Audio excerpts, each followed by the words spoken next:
I've always wanted a reason to drink at 10 a.m. and I finally found it. Here we go. Cheers. Cheers. What do you have? What are you drinking? I have a white wine that I bought yesterday at the grocery store to make with a recipe for dinner tonight, but I opened it last night with dinner and now I'm drinking it again. So I don't know if I'm going to have enough for my recipe. I have a Sauvignon Blanc. Oh, okay. Decoy. Fancy. Yep, very good. It was a good year. Okay. So last week we introduced ourselves to all y'all. We shared our story of how we became planners. We learned that Megan did it intentionally and I did not. And yet here we are. I forced Jen into being a planner. I'm forcing her into this podcast. We'll see how it goes. Yeah, exactly. But it got us thinking about our first few weddings. Mm-hmm. Everyone starts somewhere. Everyone's been new if you're in this industry. And we were, reminiscing essentially about how shitty we used to be at our job. We thought we'd share that with you because it's funny. And one thing you'll learn about Jen and I is we are more than happy to laugh at ourselves. Yes. We have no problem with that. No, we have to. Yeah, you have to. So I was laughing to myself thinking about this particular wedding that I did. Okay. Megan and I went to Catholic high school, Catholic Central, shout out. Hilltoppers.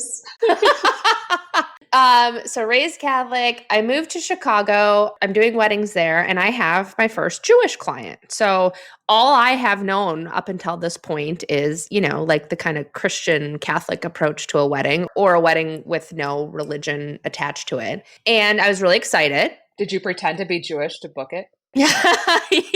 I was like, Mazel Tov, So I start doing research as Megan would do. Yeah. Maybe I need to do some research here because I don't know what the hell I'm doing. Take a test. Get a certification. So I am Googling Jewish ceremonies, learning about huppahs and all this stuff. And I read that the bride and groom fast before the wedding. So I'm like, oh, okay. I'm going to go into this meeting and I'm going to sound like the most Jewish planner ever. So I sit down with the couple and I'm going through their timeline. We're like, and then, you want to make sure you eat a lot at the rehearsal dinner because then you're going to have to start your fast. And the bride's face, pure shock. And she was like, I'm sorry, what? And I was like, well, yeah, you'll need to fast then until after the ceremony is over. And she's like, do people do that? And I'm like, if you're Jewish, Luckily, her mom wasn't there or somebody else who would be able to put you in your place. When you can tell you are wrong. Oh, yeah. So then I started backtracking a bit. I was like, well, but it's your day. And if eating will make you happier, then eat, oh my God.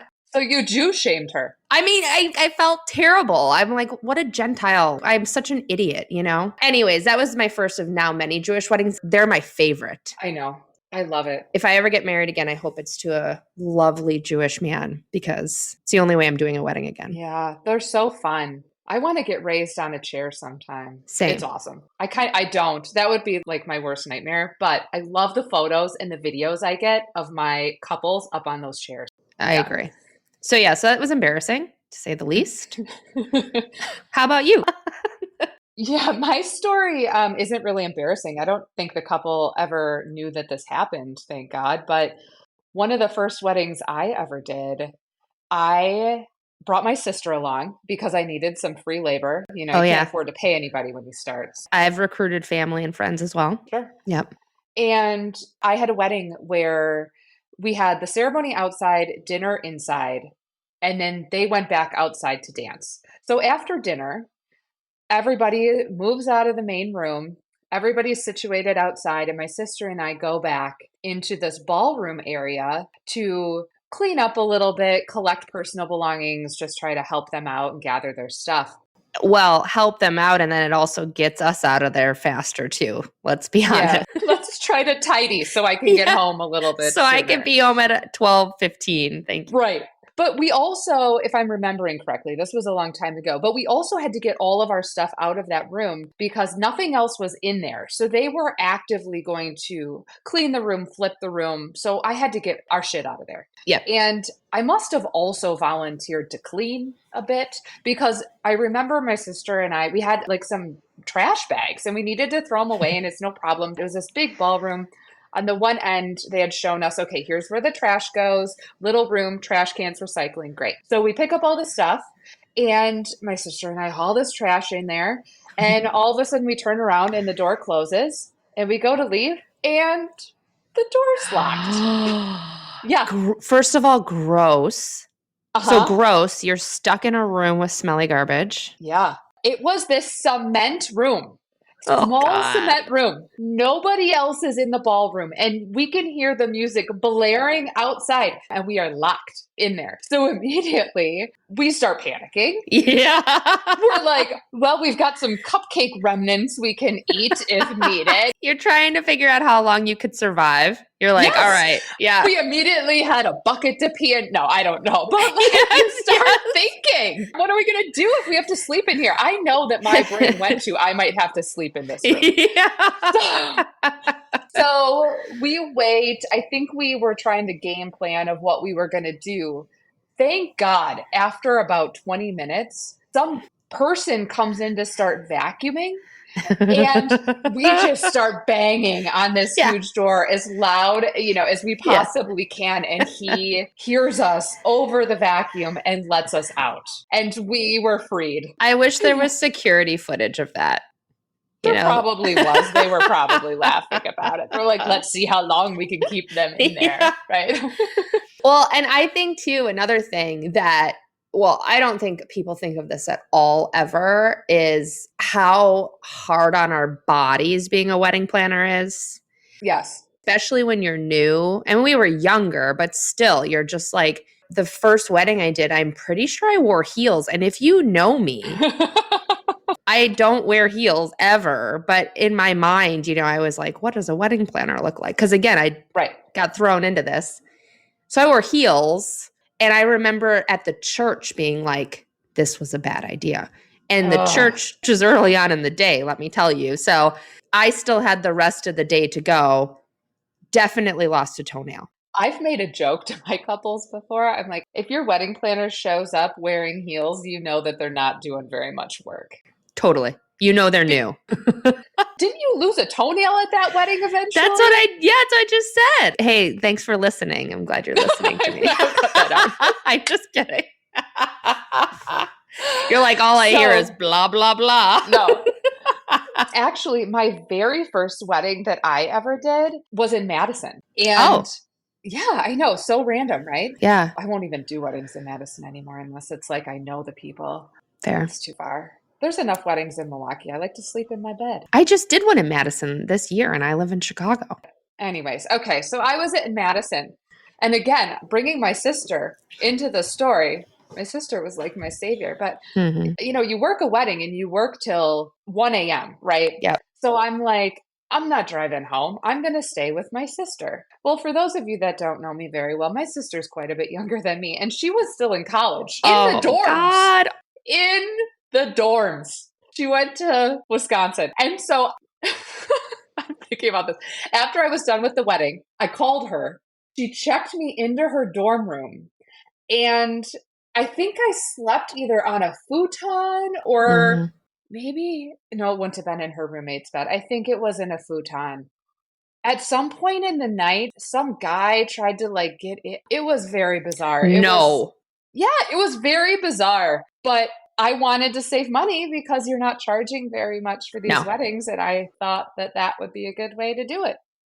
Right. I think you also just wanted to see if anybody would mistake you for a college student. Let's be honest. I really just wanted to be invited out to the college parties. Your ego just wanted somebody to be like, hey, what dorm do you live in? What made me think of it, though, is you saying about our bodies, because I think in my mind, I was like, yeah, Amanda, maybe we can go out after this wedding for a drink. Yeah. And then after the wedding, I was like, I think I need to lay down and like ice my body after that. It is hard. One of my other first weddings I had, okay, here's some other things. I think this is interesting. This is behind the scenes stuff where you're talking about how hard it is on our bodies and what research we're doing before we're going into your wedding. Well, how about the documents we need to have with us? Like a whole binder full. Right. Binder full. I show up to a wedding now with literally a binder. My first wedding, I don't think I had a thing. I mean, maybe I had a printed, stapled timeline, right? And that was about it. No floor plan. Oh, no floor plan. So I get on site and you should have taken a class. Your teacher was awful. Well, my teacher was literally giving birth, weren't you? You were birthing a baby at one of my first weddings. Yes. And so I had no floor plan, but you had given me this piece of advice.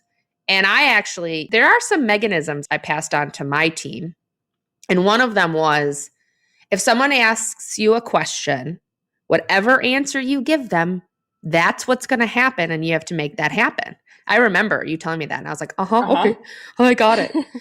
So everyone's coming up to me, asking me questions, and I was just answering. I have no idea. I wish I knew the answers I was giving today, but I'm sure none of it made sense, right? Like, yeah, you can put that table right in the middle of the dance floor for, whatever. Who knows? I have no idea. But yeah, I had no documentation of anything. When did you realize at that wedding that you were fucked? I have a very vivid moment when the caterer walked up to me. It was right before cocktail hour started. And I realized I was fucked because he was asking me to floor plan questions, like where I was putting XYZ, and then table counts. He was like, can we go through and make sure all the tables are set properly? And I was like, I don't even have a list. I don't even think I had a list of the guests. I have no idea. And maybe I'm remembering it worse than it was. I just remember being like, wow, how did I make it through that? But I did. I think that couple had nothing but nice things to say about you. So somehow you pulled it off. It's my charm. My charm is what got me here. I mean, I learned as I went. And I think you and I both found success because we were like, yeah, we can do that. Sure, we can do that. Yeah, we can do that. And then we learned real quick on day of like, oh, we can't really do it. But somehow did it. Right. Some things I look back on and I think to myself, how? Things go wrong at weddings all the time, whether the couple ends up knowing about it or not. There's always lots of stuff that happens. But if you are good at this job, you can fix it. Yep. You can stay calm. And that is what experience brings. I think as we've gotten older, obviously we charge quite a bit more. And when people say, oh, your prices are higher, you're charging for all of that experience and all of those times that things happened, and now they're ingrained in our minds. Totally. Also, I look back and the first 5 or 6 years, I worked without an assistant for the majority of my weddings. Mm-hmm. The thought of that, especially now, like you just said, I mean, the scale of weddings we're doing now are like, they're full productions. They're multiple day full productions. Yeah. But even still, how the hell did I work an entire wedding day by myself? You cannot provide full service. You can't be in 3 places at once. Right. So I just think about that. The first wedding I had an assistant on, I was like, ah.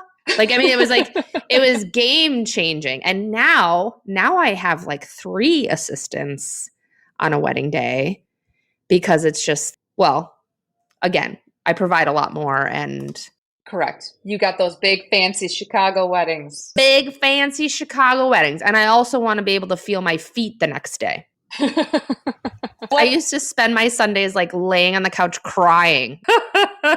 Why me? Right. And now I'm like, hey, who wants to go get a Bloody Mary? It's like pretty great. We'll have to have an episode on talking about things that our assistants do or something along the lines of behind the scenes with assistants, because every planner is different and has things that they don't like to do. So my assistants all know what they need to do because I simply don't like to do it. We definitely do. My assistants know that they have to come with 20 pens because I lose pens and I'll just be like, I need a pen. I need a pen. I don't know what the hell I need pens for, but I apparently like to jot things down on wedding days. But yes, okay. We're kind of touching on it already. We're not new anymore. We've been doing this for a long time. But just like my wedding this past weekend, there was a lot of new terrain. So here's a Jenism. I always say this. The minute you leave a wedding, I don't care how long you've been doing it or what your role is at the wedding. The moment you leave a wedding and you're like, nailed it, perfect, 10, perfect 10. It's like you got a 10 at the Olympics. Quit. It's time to quit because it's not true. This is an unperfectible, is that a word? Did I make that up? It's an unperfectible career. It's just, you can always do better. So what are some things like recently that you've left a wedding and you were like, kind of felt new for whatever reason? Felt new because it was a new approach to the wedding, or you were like, I could do this better, or have you been locked in a garbage room lately? So, like you said, no matter how long you've been doing it, things happen that you are not expecting. And I had a wedding recently where there was just a bunch of stuff going wrong at the same time. And thankfully, I've had a lot of experience under my belt to be able to calmly manage it. But I felt very new because I don't think I had the pressure of all of these things going wrong together at the same time in quite a while. Sure. So it made me feel very new. If you are a planner or any wedding vendor, you know that sometimes we have to flip a room, which essentially means we have the ceremony in one space and then the guests leave for cocktail hour, but they're going to come back into that same space for dinner. And they are expecting this room to be completely transformed. A magical transformation. It happens with fairies. Yeah, and exactly. Magic wands. Yeah. When I'm trying to get guests out of the room for the flip, I'm like, we need to work our magic in here. You don't say get the fuck out. I want to, but I just say magic in the works. Yeah. So during this room flip, it was a pretty big production. We had a lot of different vendors coming in. And one thing that we had was we had this floor to ceiling draping going up over one whole side of the room. And the band was bringing their stuff in and setting their stuff. And I think we had some champagne towers being set. I leave, everybody's doing their stuff. I leave to go check in with the bride and groom. The fire alarm starts going off. Okay. I would like to have a moment to announce to anybody who chooses to vape. I don't know if you know this, but vape pens set off smoke detectors. Oh, you can tell me all day long that they don't, my friends, but high-tech smoke detectors, you will set them off with a vape. Not every time, but I've had 2 weddings in the past 2 years where hotels have almost had to be evacuated because of vape pens. Jeez Louise. Yeah. You guys, they're bad for you. They're bad for you. I don't even care about that. Just don't freaking disrupt my wedding. Well, yeah, that's fair. Have you tried cocaine? Yeah, have you tried cocaine? Yeah. It won't disrupt my room flip. So the smoke detector starts going off. People are panicking. You never quite know what to tell people when a smoke alarm is going off, because if you are in a hotel, the liability of telling people it's going to be fine just because in your head you think it's just probably not a big deal. But God forbid there's actually a fire and you tell grandma not to evacuate. Like, I don't want that on my conscience. No. So I always tell people, I have not been told what the issue is. I'm assuming it's okay, but it is your own decision if you would like to leave the building or not. I want you to just run around yelling like, stop, drop, and roll. You know what I mean? Oh my God. So I'm trying to alleviate the panic. A vendor comes out of the ballroom while they're trying to flip this room with the smoke detectors blaring, proceeds to tell me that the entire half of the wall of draping has crashed. The draping company has left because this was set during the ceremony. And it has crashed into the band. It has spilled all the champagne that has been set. And so there are 2 sets of panic. There's the panic that the guests know about. And then there's the panic in the ballroom where the vendors are like, fuck the smoke detector. I'm saying fuck a lot of this episode. That's I'm sorry. fine. I apologize. That's fine. I'm hearing you tell this story and I'm like, I don't want to be a wedding planner anymore. I hear this and I'm like, I hate weddings. Oh my God. It's very stressful, and you're on a time crunch because you Yes. want to flip this room. Yes. So what ultimately ends up happening, thank God, as you get along in your career, you know these other vendors well enough that you trust them. And we all troubleshot together. The DJ company that I was working with, shout out to them, Lifesaver, they knew that there were like sandbags or something in this hotel. The draping company did not weight the bottoms of the drape enough. Oh. And so they knew where these bags were and weighted the bottom of the draping. We got it back up. The draping company busted their ass, got back. We fixed it. You know, long story short, we fixed it and we brought that couple in with their family at the right time, and they had no idea that this ever happened. But it made me feel new again because I was like, so many things were happening at the same time where you feel like, oh my God, what do I do? That reminds me of that song, A DJ Saved My Life. Because I actually have a wedding where a DJ saved my life. DJs are some of my favorite humans in this industry, I will say. We should do a whole episode about how much I heart DJs. They're like the jack of all trades. They are, and they tend to be, in my opinion, this is, I know, going off topic, but they tend to be the most game player vendor that exists in weddings is a DJ. An experienced DJ. An experienced DJ. Yes. They got you. Right. I got you. You got me. We're good. Yeah.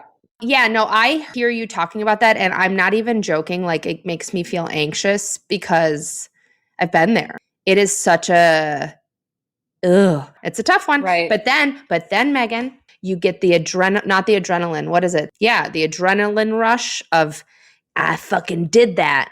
And then you get a phone call the next day and someone's like, will you be my wedding planner? And you're like, hell yeah, I will. You know, even though the whole way home you were like, I'm never doing this. Well, that's me. I'm like, I'm done. I'm never doing this again. And then I'm like, yes, I will. Because the endorphins because I am the best planner in the world. Yeah. It's a dangerous job to have.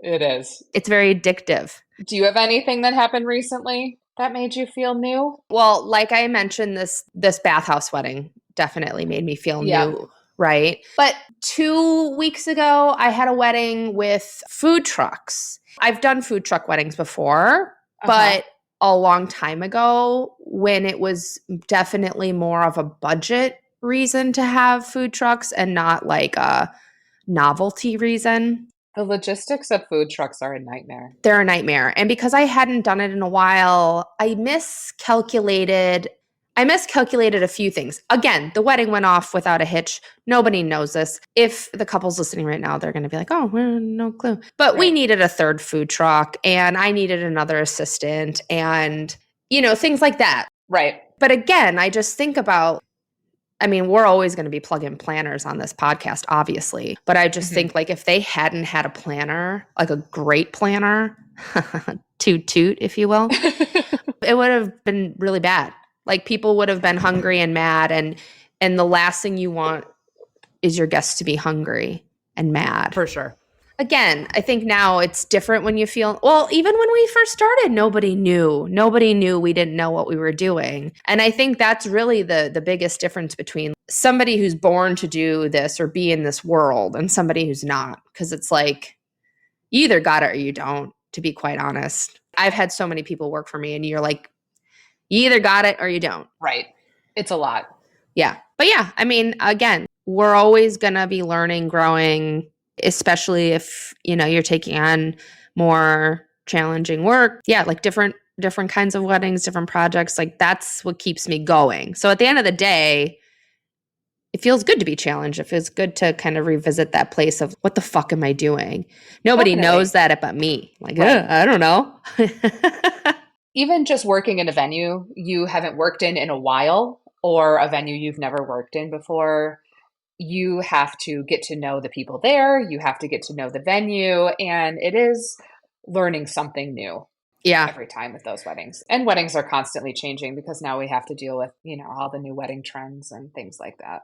Yes, which, can I share something? Because this made me feel maybe not like a new planner, but like an old planner. Like I felt like I was like, oh God, I'm ancient. Yeah. This food truck wedding, we had this photographer who's Insta famous.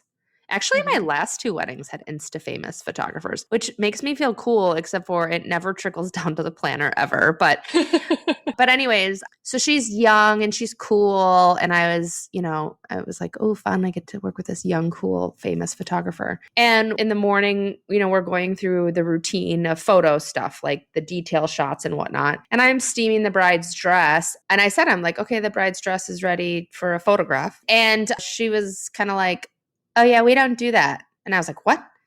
And they were like, yeah, we just don't do that anymore. We don't take pictures of the dress like just hanging because like it just looks weird. And in my mind, I'm like, she's not wrong. It does kind of look weird. It's one of the weirdest photos. And I had never questioned why we did that.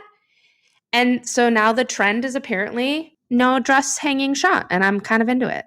Well, that's interesting. You'll have to keep updating me on the new trends because Milwaukee is still hanging dresses. So you can keep me updated on what's going to happen, Okay. 6 months from now. But Okay. when I first started, nobody was hanging dresses. So that makes me feel old. I know we're kind of diverging, but I have to mention one other old thing that I was laughing about the other day. Yeah. Do you remember when we first started the swagging of the linens? And how you'd put a linen down and then you had to pin up the swag like around the cake. Yeah. It was very like 80s. Yeah, very hotel-esque. The hotels still do that, I think, unless you nip it in the bud. Yeah. Not around here. Well, we got you. Oh, man. And she never worked in another Chicago hotel again. Actually, that's fine. I don't care. So Megan and I are very similar, yet very different. Mm-hmm. We both drink white wine at 10 a.m.